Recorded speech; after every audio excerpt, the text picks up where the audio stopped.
आज हम लोग मैथ्स के सब्जेक्ट में पढ़ेंगे लीनियर इक्वेशंस इन टू वेरिएबल्स, जो कि एनसीईआरटी की मैथ्स की बुक में चैप्टर 3 है। उससे हम टॉपिक लेते हैं पहला, दो चरों वाले समीकरण, लीनियर इक्वेशंस इन टू वेरिएबल हम लोग पढ़ेंगे और इसको हम स्टार्ट करते हैं। चलिए, फर्स्ट हम जैसे देख रहे हैं दो चरों वाले समीकरण, जिसमें दो चर होते हैं। चर वह होता है जिसका मान बदलता रहता है, वह चर होता है। अचर वह होता है जिसका मान नहीं बदलता है। तो चर में हमारे x और ये y जो चर है, तो इसकी दो चरों वाला समीकरण है। तो ये ax plus b y plus c equal to 0 की फॉर्म में हो सकता है, like as 3x minus 3y plus 2 equal to 0, 3x minus 5y plus 2 equal to 0। And इस फॉर्म में भी हो सकता है ax plus b y equal to d, like as 3x minus 5y equal to minus 2। इस form में भी हो सकता है। ये है दो चरों वाले समीकरण। हमें लेकिन इस चैप्टर में पढ़ना है दो चरों वाले समीकरण युग्म के बारे में पढ़ना है। युग्म मतलब जोड़ा, दो इक्वेशन जोड़ा पढ़ना है। जैसे सपोज ये वाली फॉर्म थी, इसको हम जब दो बनाएंगे तो यहाँ पर ये इस टाइप से हो जाएगी, प्लस C1 इक्वल टू 0, ये समीकरण 1 मान लेंगे। और ये A2 plus V2y plus C2 equal to 0, इस टाइप से हम इसे मान लेंगे। ये दो समीकरण हो गई। यहाँ पर आपका x और y की जो वैल्यू है, जो आपकी वैल्यू है या मान है, x और y का मान 0 नहीं होना चाहिए। x और y का मान, यानी यहाँ पर x और y का मान 0 नहीं होना चाहिए। अब आता है हमारा ये C1 और C2, ये क्योंकि अचर पद है, ये 0 हो सकता है। अगर ये वाला इस टाइप से लिखें हम, और 3x माइन ये वाला तो ऐसा ही है, और इसको ऐसे भी लिखेंगे 3x minus 5y equal to 0 भी हो सकता है। तो c की वैल्यू 0 हो सकती है, लेकिन x y का मान 0 नहीं होगा। और ये क्योंकि दो चर हैं वन वेरिएबल में, और ये रेखीय चर कहलाते हैं। रेखीय चर क्यों है? क्योंकि इनमें x और y की घात सबकी 1 है। x और y की घात इसमें 1 रहेगी, और यहाँ पर x y की जगह पे चरों का मान बदल सकता है। y z a b c d में कुछ भी अल्फ़ाबेट आ सकते हैं, और उनकी मान यहाँ पर 0 नहीं होना चाहिए। तो इसके बाद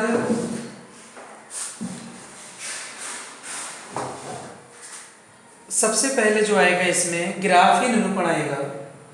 सबसे पहले जो आएगा समीकरण आएगा, इसको आलेख बताना है, यानी ग्राफ पर प्रेजेंट करना है। इस पर ग्राफ पर निरूपण करना है, आलेखीय। तो इसमें जब हम सॉल्व करेंगे तो तीन कंडीशन आएंगी जब हम ग्राफ में बनाएंगे। पहली कंडीशन आएगी, दो लाइनें जो बनाएंगे, एक इक्वेशन और दो इक्वेशंस, तो पहली वाली लाइन और दूसरी लाइन एक दूसरे को प्रतिच्छेद करेंगे। दो जो रेखाएं बनेंगी, जो समीकरण पहली वाली से बनाएंगे, एक सरल रेखा बनेगी, इससे एक सरल रेखा बनेगी, एक सरल रेखा बनेगी ग्राफ पे, और इससे एक सरल रेखा बनेगी। दोनों से एक एक सरल रेखा बनेगी, तो दो सरल रेखाएं हो गई। दोनों मिला के एक ही हो गई, मान लो एक ही हो गई, और एक ये दोनों या तो प्रतिच्छेद करेंगी या फिर एक दूसरे पे संपाती हो जाएंगी, एक के ऊपर एक हो जाएगी। मान लो ये बिंदियाँ, ये पॉइंट है इसके, ये बिंदु जो है ये एक के ऊपर एक आ जाएगी, पहली उसके ऊपर दूसरी, इसे कहते हैं, या ये संपाती होंगी। और नंबर 3, या फिर ये पैरेलल होंगी। ऐसे भी हो सकती है पैरेलल, ऐसे भी हो सकती है, ये दोनों पैरेलल होंगी, यानी समांतर होंगी। 3 कंडीशन आएंगी जब आप इस इक्वेशंस का ग्राफ बनाएंगे। ग्राफ पर जब बनाएंगे आप तो इन इक्वेशंस को ये आपका आ जाएगा। पहली कंडीशन, या तो ये दोनों रेखाएं काटेंगी आपसी में एक दूसरे को किसी बिंदु पर भी, या फिर ये संपाती होंगी, एक के ऊपर दूसरी चढ़ी होगी, या दोनों एक दूसरे को कहीं नहीं काटेंगे और ये समांतर होंगी। ये तीनों कंडीशंस आप बिना ग्राफ पे किए भी चेक कर सकते हो। लाइक एज सपोज मान लीजिए ये इक्वेशंस हैं आपकी और आपको बताना है इन्हें देख के बिना ग्राफ बनाए चेक करना है कि ये इक्वेशंस प्रतिच्छेद करेंगी, संपाती होंगी या समांतर होंगी। तो सबसे पहले अगर if a1 upon a2 is not equal to v1 upon v2 तो होंगी ये प्रतिच्छेद होंगी, बिना चेक करना है तो। और इसको हम ये भी कह सकते हैं जब ये प्रतिच्छेद होती हैं तो इन इक्वेशंस का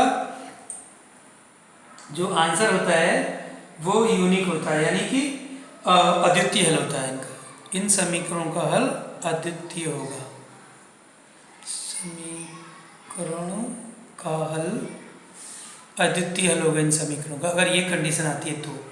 और अगर ये आती है a1 upon a2 is equal to v1 upon v2 is equal to c1 upon c2, तो ये प्रतिच्छेद वाली जो आपकी होती, अब ये वाली तीनों बराबर आएंगी तो ये हो जाएगी समपाती। बिना देखे भी बता सकते हो समपाती।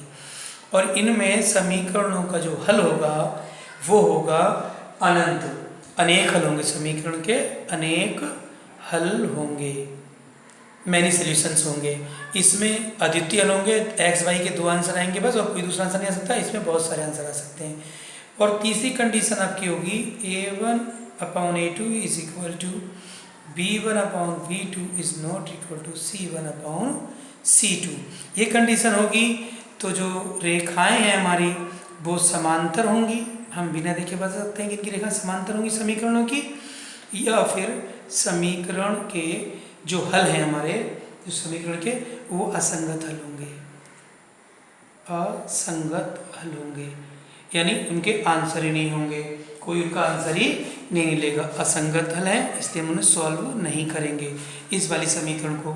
तो ये असंगत है, इस हिसाब से ये दोनों समीकरण यानी ये दोनों कंडीशन पहली और दूसरी दोनों कैसी हो गई, संगत। ये हो गई संगत, ये वाली संगत हो गई, यानी इन दोनों में आंसर आ जाएगा और असंगत में आंसर नहीं आएगा। अब आंसर किया कैसे जाता है, जो ग्राफ पर निरूपण कैसे करते हैं, हम यहाँ पर अब देख रहे हैं। ये मैं इरेज कर देता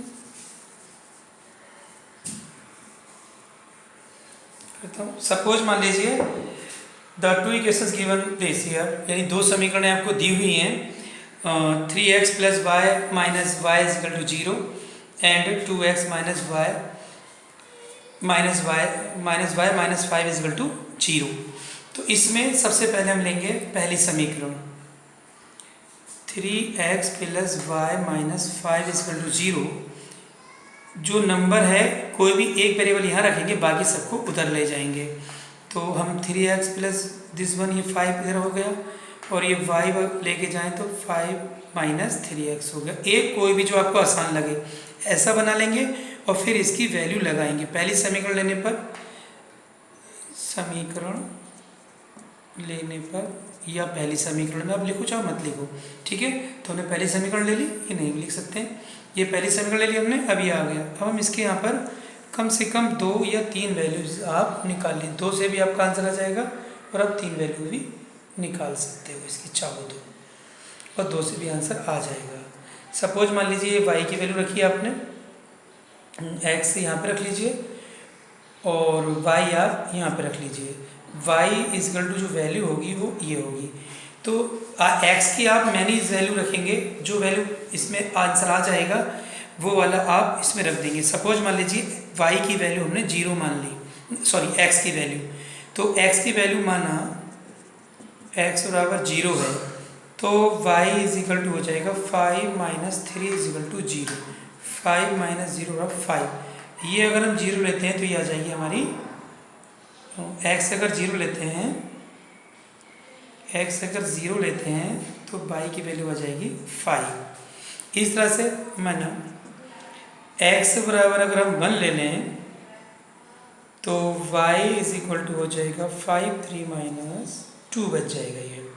अगर यहाँ पे हम x लेते हैं तो ये 2 हो जाएगा। ठीक है, इस तरह से आप 2 से भी आंसर आ जाएगा। 3 करना चाहो तो या x के बराबर माना x बराबर 2 मान लेते हैं तो y इज इक्वल टू हो जाएगा 5 माइनस 3 इंटू 2, 5 माइनस 1 तो x इज इक्वल टू हो गया तुम्हारा अगर 2 तो y की वैल्यू आई -1। ये समीकरण 1 थी हमारी जो हमने अभी की है। पहले वाले को हम यहाँ से साफ कर देते हैं।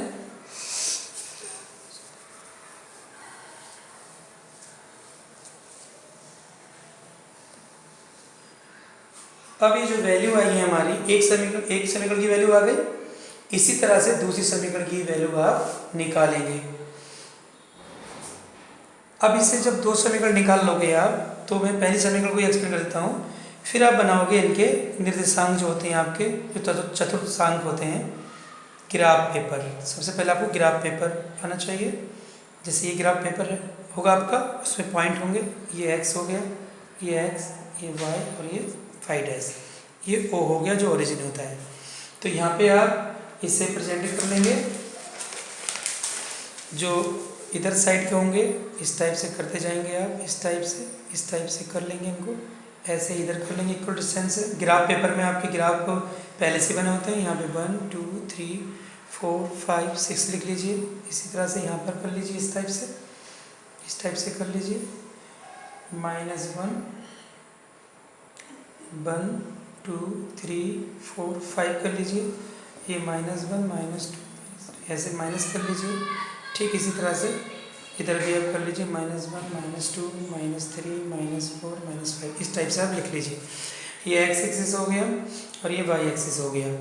अब जो हमारी वैल्यू थी, जो ये फर्स्ट ये 4 क्वाड्रेंट बने, यहाँ पर देख लीजिए 1 मिनट, ये 4 क्वाड्रेंट बने हैं हमारे, चतुर्थांक 4 बने हैं। ये पहला, ये दूसरा, इधर से गिनते हैं, ये तीसरा और ये चौथा, 4 हो गए ये। इन 4 में आपको अभी साइन कैसे आएंगे x y के, यहाँ पे दोनों प्लस आएंगे, यानी x भी प्लस का और y भी प्लस का आएगा। ठीक, यहाँ पर फिर आपका माइनस और प्लस आएंगे दोनों, यहाँ पर माइनस और माइनस आएंगे अब ऐसे सा, और जो x निर्देशांक और y निर्देशांक हैं इन्हें, और यहाँ पर प्लस और माइनस आएंगे। अब ये वैल्यू जो आई थी आप देख लीजिए, पहले वैल्यू है 0 और 5। पहला ए पॉइंट मान लो आप है 0 और 5, बी पॉइंट है आपका 1 एंड 2 एंड सी पॉइंट है आपका 2 एंड -1। ये पॉइंट है, दोनों प्लस के हैं, दोनों प्लस के इसमें जाएंगे। पहला है x की वैल्यू है 0 और y है 5। तो x को हम जो इधर इस वाले कॉलम में आना, दोनों प्लस के इस कॉलम में नापेंगे। x जो पहले वाला है वो x एक्सिस पे जाएगा, यहाँ पे 0 है तो कोई नहीं बढ़ाएंगे, हम 0 ही रहेगा। और y कितना 5, 1 2 3 4 5, यहाँ पर आप बिंदी लगा लीजिए, a पॉइंट आ गया ये आपका। ठीक इसी तरह से दूसरा भी प्लस का ही है, तो इसमें x है 1, ये 1 आ गया, और y है 2, तो 2 चलेंगे, 1 ये और ये 2, इसकी सीध में चलेंगे 2 की, ये आ गया b पॉइंट आपका। ठीक इस तरह से c वाला पॉइंट प्लस और प्लस माइनस हमारा 4th क्वाड्रेंट में है, तो पहला वाला x चलेंगे, ये 2 आ गया, और ये 1 चलेंगे, तो ये आ गया आपका यहाँ पर। अब जो तीनों पॉइंट हैं आप तीनों को इन्हें मिला देंगे, स्केल रख के तीनों पॉइंटों को आप मिला देंगे। ये सीधी रेखा जाएगी, बिल्कुल सीधी रेखा, एक सीधी रेखा पी ए बन गई। ठीक इसी तरह से आप दूसरी वाली भी बनाएंगे। दूसरी वाली जैसे इक्वेशन हमारे पास थी 2x - y - 5 = 0, तो इसकी वैल्यू भी आप रख लेंगे। मैं थोड़ा शॉर्ट में कर देता हूँ, यहाँ पे आप देख लेना, ये वाली वैल्यू आप रख लेना यहाँ पे, जैसे कि मैंने रखी है। आप यहाँ x रख देना, यहाँ y रख देना, और ये वैल्यू लगा देना। x की 1 मानेंगे तो 3 आ जाएगा, इस तरह 0 मानेंगे तो 5 आ जाएगा, इसे सॉल्व करके। और अब 3 करेंगे हम लोग, 0 करने के बाद -5 आ जाएगा, और अगर 3 करेंगे तो 1 आ जाएगा। अब इसका भी दूसरी क्वेश्चन को बना देते हैं। इसके पॉइंट मान लेते हैं, d वाले पॉइंट हैं 1 और -3, e वाले हैं आपके 0 और -5, और f वाले हैं 3, 1। अब इसको भी हम ले लेते हैं इसी तरह से। इस वाले में तो एक प्लस एक माइनस इसमें आएगा, 1 है x में और y 3 जाएगा, ये पॉइंट आ गया। दूसरा वाला पॉइंट है हमारे पास 0 और -5, प्लस और माइनस, प्लस में फिर इसी में आएगा 0x हो गया और 5y हो गया, ये भी आ गया। थर्ड वाले दोनों प्लस के हैं 3 और 1, x इस पे 3 है हमारा, ये 3 हो गया और ऊपर 1 हो गया, ये आपका ये आ गया। अब 3 पॉइंट आ गए आपके, एक पॉइंट ये था आपका डी वाला पॉइंट, ये था एक ई था एक एफ था, ये पॉइंट आ गया। तीनों को मिला दीजिए स्केल रख के, ये 2 रेखाएं आ गई आपकी और यहाँ पे उन्होंने काटा, जिस पॉइंट पर उन्होंने काटा वो आंसर होगा। अब समझ में आ गया आपको? तो ये क्लियर हो गया। सबसे पहले आपको वैल्यू रखना है, फिर x की वैल्यू रख के y की, आप y की भी रख सकते हैं x की, किसी की वैल्यू आपको 3, आप 2 भी निकालेंगे तो आंसर आ जाएगा, 2 भी निकाल सकते हैं, कम से कम 2 निकालना है आपको, ज़्यादा आप कितने निकाल सकते हैं, ठीक इस तरह निकालेंगे और इस तरह से ग्राफ पेपर आप ग्राफ पर ये सोल्यूशन निरूपित कर देंगे ग्राफ पर। ओके, अगला टॉपिक बात।